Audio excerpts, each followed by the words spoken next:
Welcome back, Zips, to another exciting semester of the ZTV Sports Report, your home for everything Akron Zips athletics.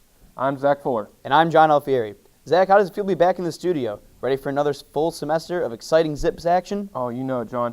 Not going to lie, after the impressive success our teams had this fall, I'm interested to see what this semester has in store for us. Speaking of last semester, we have to catch up on games we missed over winter break. I'm pretty jealous both the football and basketball teams got to journey somewhere warm while we had to suffer through this winter storm. Well, it wasn't exactly a vacation for either team. The football team took on Florida Atlantic in the Sharabundi Tart Boca Raton Bowl in Boca Raton, Florida. That's a mouthful. The Zips suffered a tragic loss with their only score coming from a field goal by Nick Gasser. Final score, 50-3, Florida Atlantic. Moving on to basketball, the men's team traveled to Honolulu, Hawaii to compete in the Hawaiian Airlines Diamond Head Classic tournament, playing against the likes of USC, Princeton, and Davidson. Although the team lost to each of their opponents, they turned things around when they came back to the James A. Rhodes Arena and faced off against the Ohio Bobcats. With the highlights of the game, we have Allison Rhodes. On Tuesday, January 23rd, Akron hosted Ohio University. This match was the 79th time in program history these teams have played each other, and Akron's first time under new head coach and former Ohio head coach, John Gross. Both Akron and Ohio enter the match with a 9-9 record and a 2-4 record in the MAC play. The Akron Zips held a home record of 9-1 this season entering the night. The first basket of the night came almost 2 minutes into the match and was a 3-point field goal by Daniel Utomi. Ohio University responded right away with a 3-point field goal of their own. In the first half, Akron dominated Ohio University by maintaining their early lead. With 2 minutes and 35 seconds left in the first half, the Bobcats cut Akron's lead down to 4 with 2 free throws. Akron responded with a layup by Eric Parrish that gave the team back the momentum. Akron finished the first half leading Ohio 36-29. Akron was able to do this by allowing the Bobcats only 4 free throws in the first half. In the second half, Akron started off by adding to their lead with a free throw by Jamon Ivey and a layup by Daniel Utomi. Ohio University fought back fast, cutting Akron's lead to just 5 minutes into the second half. With 7 minutes 33 seconds left, Ohio tied Akron at 56 with a 3-point goal by Gavin Block. Akron managed to extend their lead by 9 within 3 minutes and 24 seconds left of the game, but that did not stop the Bobcats. Bobcat Mike Laster put them within 1 point with a layup, making the score 67-66 with 1 minute and 30 seconds left. The game would stay within 1 point until a foul was made by Ohio that gave Jamon Ivey 2 free throw attempts with 20 seconds left. Ivey made both, allowing Akron to extend their lead by 3. With 6 seconds left, Ohio made another foul, allowing Zip for Sean Cotton to make both of his 2 free throws. The Zips defeated the Bobcats 71-68 thanks to key players Jamon Ivey, who made 17 points on the night for Akron, Malcolm Duviver with 16 points, Daniel Utomi with 13 points on the night, and Mark Hoslick with 10 points. Here is Zips head coach John Gross with his thoughts on the game. Really proud of our guys' resiliency. I thought that the first half we're up 6-7 at halftime, and to be honest with you, I've said great respect for them, but we made so many mental errors and miscues in scouting. I felt like we had a chance to be up 10-plus points. Obviously, effort and attitude, you've heard me talk a lot about that. I do think we're getting better with that. Individuals are, our collective group is. We weren't perfect with that today, and I thought that didn't help us at times either. I've used the analogy with them, keep rowing the boat. Let's make sure we're not shooting holes in our own boat.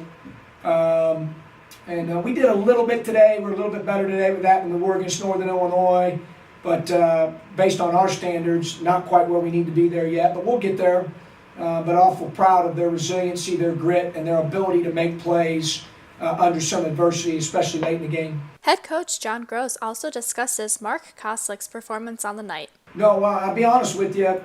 He's continued to improve and get better. I told you guys during the Eastern Michigan game, I thought he played really well defensively and thought he struggled offensively. Tonight in the first half, I thought he was good offensively and struggled defensively.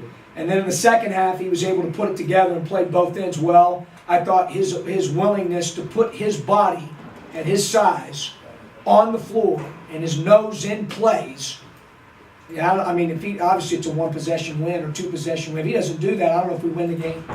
And those were big plays for us. Not just obviously he caught it well and finished well and contributed on the glass and had some good defensive presence, but those loose ball recoveries for a guy his size, you typically don't see a lot of guys his size go down and get those like he did today 2 or 3 times late in the game. And if he doesn't do it, we probably don't win the game. So he's work in progress. He would tell you that. He certainly improved a great deal and took a step in the right direction today. Next up, Akron travels to Ball State to take on the Cardinals.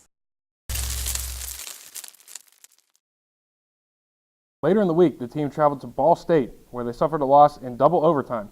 Although, it wasn't all bad news, as junior guard Jamond Ivey scored 48 points, breaking Akron's record of points scored in a single game. Their next game will be against Miami in Oxford. Meanwhile, the spring semester brings about action from our track athletes. The team recently competed in the Kent State Dual event, where several Akron athletes took top honors. Dara Perry won the 60-meter hurdles in a school record time of 8.42 seconds. Garrett Critchlow won the men's 3,000-meter dash, and Jack Seifring soared over the competition with a long jump of 6.09 meters. The following weekend, the track team traveled to Penn State to compete in the Penn State National Meet. Although finishing second in the women's indoor mile, Mackenzie Andrews crushed the current school record by finishing with a time of 4 minutes and 42 seconds. Speaking of records, junior pole vaulter Matt Ludwig recorded the eighth best jump in the world with a jump of 5.8 meters. Wow. That jump was also the leading jump in the NCAA and the second highest in NCAA indoor track program history. The Zips will host the 14th annual Akron Invitational the first weekend of February. When we come back, we will update you on which of our men's soccer players have been drafted and what that means for next season in our exclusive interview with head coach Jared Embick.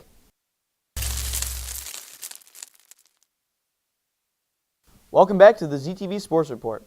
Last semester, we left off with the soccer team falling short in the semifinals of the College Cup. Since then, 5 of our beloved Zips were drafted into the professional league. I had the opportunity to catch up with head coach Jared Embick to discuss these changes along with highlights of each player's time here at Akron. Zips men's soccer team was back in the College Cup on December 8th for the second time in 3 years after missing the Cup Final Four in 2016. The game was held in Chester, Pennsylvania, where the Philadelphia Union play their home games. They would also take on Stanford for the second time in 3 years, looking to avenge their loss in 2015 when they lost 8-7 in 10 rounds of penalty kicks, 1-0 in the scorebooks. However, history would eventually repeat itself because it was not Akron's day by any means, being outshot 13-7 during the match.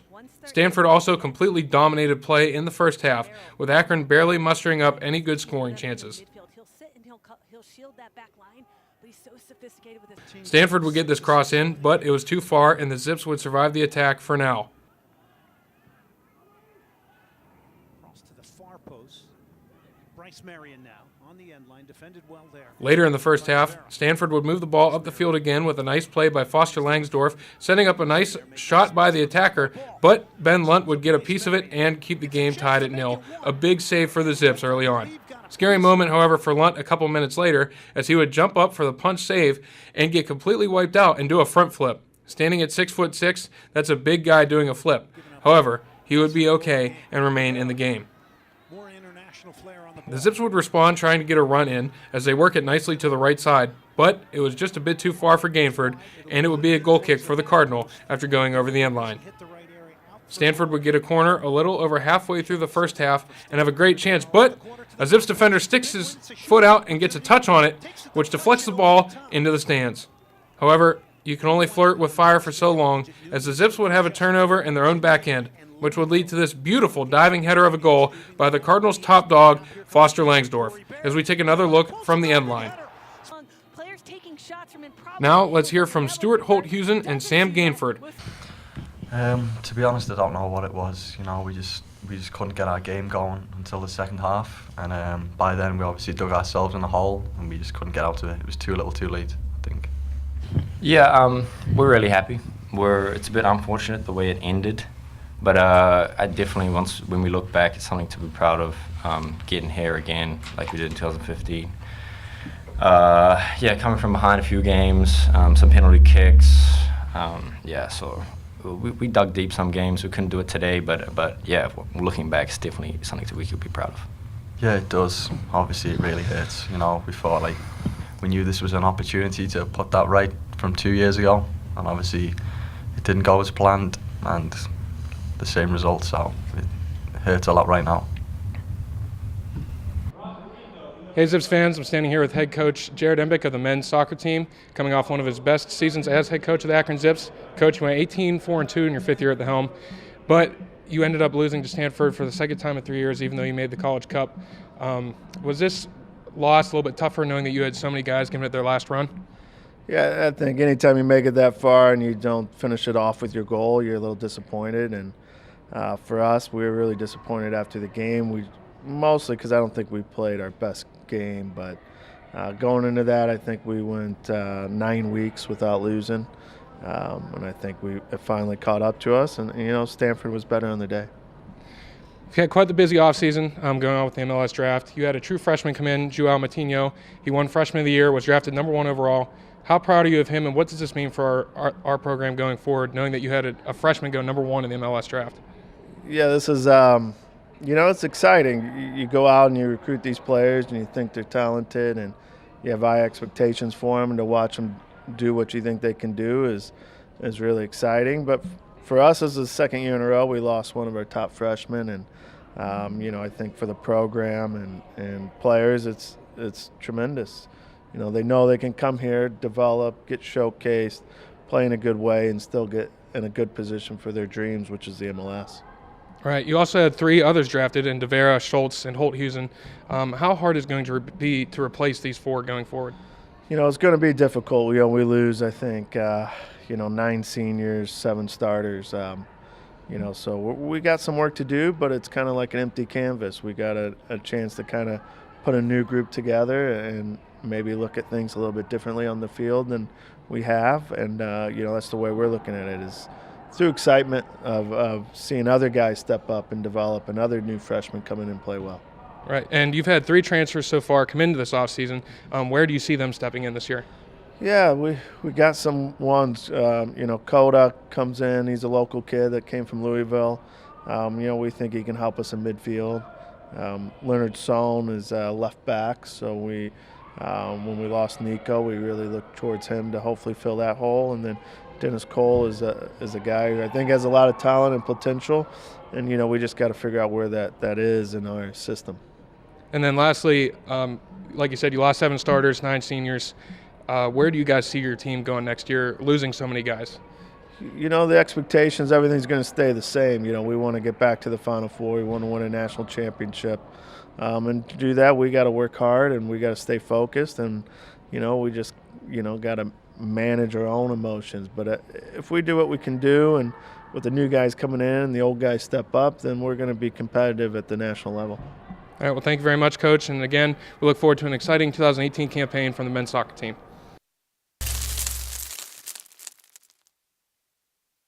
Now that is some great Zips action. You'll be missed, boys. Definitely looking forward to see how things turn out this fall in the MLS. When we get back from the break, we'll get you caught up on the women's basketball team.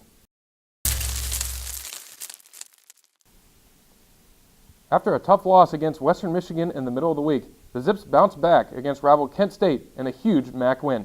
Here are the highlights from both of those games. On Wednesday, January 24th, the Akron Zips hosted the Western Michigan Broncos. Akron entered the match 6-12 on the season and 0-7 in MAC play. Western Michigan entered 8-11 on the season and 4-3 in MAC play. The Akron Zips got off to a slow start but started to gain back momentum. 6 minutes into the match, Akron was behind the Broncos by 8 points. At the end of the first quarter, Akron was able to take control of the game and led the Broncos 16-11. In the last 11 minutes, 25 seconds of the first half, Akron was able to hold Western Michigan to just 8 points. Going into halftime, Akron led the Broncos 26-24. The Broncos came out of the locker room ready to face Akron and scored 6 unanswered points within the first 2 minutes of the third quarter. Akron went on to score 7 straight points in the third quarter to cut Western Michigan's lead to 1 with 1 minute and 47 seconds left in the third quarter. Going into the fourth quarter, the Broncos would lead Akron 41-38. In the first 8 minutes and 30 seconds of the last quarter, Akron only scored on 2 free throw attempts. In this time, the Broncos managed to extend their lead over the Zips by 13, which allowed them to defeat Akron 59-51. Akron Zip Destiny Perkins led the Zips with 15 points and had a team-high 4 steals and grabbed 4 rebounds. Both Western Michigan and the Akron Zips turned over a lot throughout the game. Akron turned over 22 times while the Broncos turned over 18 times. Western Michigan was able to take advantage of the turnovers, unlike the Zips, and outscored Akron on turnovers 15-5, helping them defeat Akron. Here is Zips head coach Jody Kest with her thoughts on the game. I thought our kids played extremely well the first half. I thought our zone defense was outstanding. We fought, went into halftime with the lead. Knew that they were going to make some adjustments, and they did some really good adjustments by getting the ball to the high post and doing more like of a triangle, and that seemed to hurt us. Had a couple injuries today, and so other kids had to play a lot more minutes today, and you could tell I thought it really hurt us conditioning-wise.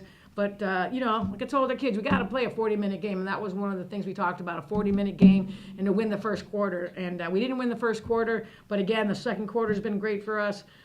Gave up too many offensive rebounds, gave up, again, too many turnovers. So those are the two things that if we could just eliminate those two areas, I still believe in this team and believe we can do some wonderful things, even with the group that we have today. I like the group we have. They're good kids. They come in every day, still ready to work. But, just feel bad. We didn't play as hard as we played versus Central, so that disappointed me a little bit. But, again, a lot of kids had to play a lot of minutes. And, back to the drawing board. Next up, the Akron Zips play Kent State at home. The University of Akron women's basketball team was in action Saturday, January 27th, as the Zips faced their MAC East rival, the Kent State Golden Flashes, in the first of 2 meetings of the season, as well as the first of 2 meetings in the Crystal Clinic Orthopedic Wagon Wheel Challenge. In the first half of the game, the Zips showed great offense, hitting multiple three-pointers and finding open players underneath the basket for easy layups. They were able to knock down 14 baskets in the half, 3 of them coming from long range. The Zips used this high energy on the defensive end as well, recording multiple stops and takeaways from the Golden Flashes and using them to quickly move down court for easy fast break points. Kent State's Megan Carter tries to draw a foul on Destiny Perkins but does not get the call. The resulting rebound leads to a fast break score by Sarah Leyendecker. One of Perkins' three-pointers came from a corner shot after receiving a pass from freshman forward Sarah Leyendecker. This was one of 3 three-point baskets Perkins had in the game. Akron's Shanae Edmonds demonstrated the team's aggressive play by finishing a fast break with a teardrop over Kent State's Nadia Cross. One instance of strong defense is when Akron guard Destiny Perkins steals the ball away from Kent State's Jordan Koryanek and finds Haley Ree-Noel down court for the easy layup. At the end of the first half, the Zips led the Golden Flashes 32-29. In the second half, the Zips came out of the locker room with the mindset of quick ball movement, lockdown defense, and high tempo, choosing to run the floor every chance they could. Strong defense turned into fast break offense for the Zips. Akron began jumping passing lanes to come out with steals that would put them into positions to score. As well as recording steals, the Zips had 4 blocks throughout the entire game. These blocks sent multiple Zips down court, giving multiple outlets for quick passes and easy lay-ins. Although defense played a major role in the second half, the Zips offense didn't back down in the least. Senior Lauren Hung showed this when she scored through hard contact, drawing the foul and setting her up for a 3-point play. However, she was injured on the play and was taken out. Alyssa Clay stepped in for Hung and converted the extra point, but Lauren Hung would later return. As the game neared its end, the Golden Flashes were forced to stop the clock by intentionally fouling, which sent the Zips to the line multiple times. The Zips used their strong offense and defense in their victory, as they shot almost 47% from the field while holding the Golden Flashes to only 28% shooting from the field. The Zips also had 4 players score in double digits. Freshman guard Destiny Perkins had a standout night with 19 points, 8 rebounds, 4 assists, and recorded 2 steals. Sophomore guard Shanae Edmonds distributed the ball well with a team-high 9 assists, and sophomore forward Haley Ree-Noel had a team-high 13 rebounds. After the game, head coach Jody Kest and guard Destiny Perkins had this to say. What a great team win today. These young ladies have been working so hard over the last couple of weeks with all that has gone on and has continued to fight and fight and fight. And today they fought for the whole 40 minutes. Everybody that came off the bench contributed. We decided to go with Greta today. My gut feeling was to go with Greta, senior, playing against Kent. And then this young lady next to me, I mean, Destiny played unbelievable. It was just a team effort, and it's been really hard for these kids because they have been coming to work every day and fighting, and unfortunately hadn't been able to win those close games. And today, when we needed to get stops, we got stops. And we talked at one point in the huddle. I think we were up by maybe 4 or 5, and I looked into their eyes and I said, "We are here to win. And so let's get the stops, and we're going to run. We're going to keep running, and keep running, and keep running. We are not going to slow this game down. That is not who we are." And those kids did a great job of getting the stops, and we just kept running. It's fun because we can get each other going. If I get the rebound, I can go, or if she gets the rebound, she can go, and then we kind of just feed off of each other. And I feel like we just make it really fast, and it's hard for the defense to figure out what we're going to do because they just don't know. The Zips are on the road for their next game as they take on the Ball State Cardinals on January 31st in Muncie, Indiana.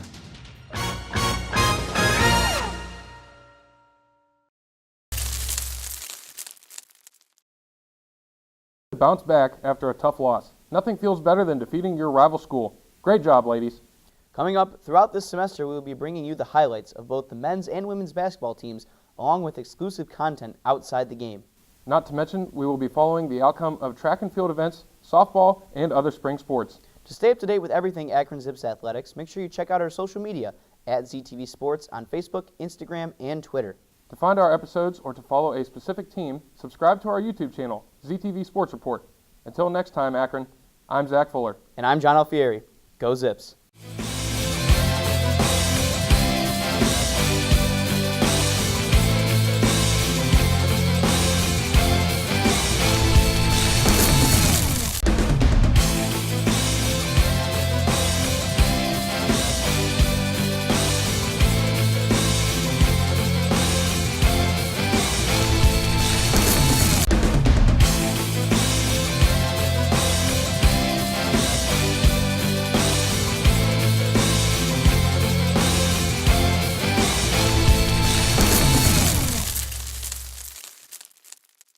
This program was produced by ZTV at the University of Akron. To find out how you can make Emmy-winning media, visit the UA School of Communication online. ZTV. Make media. Make a difference.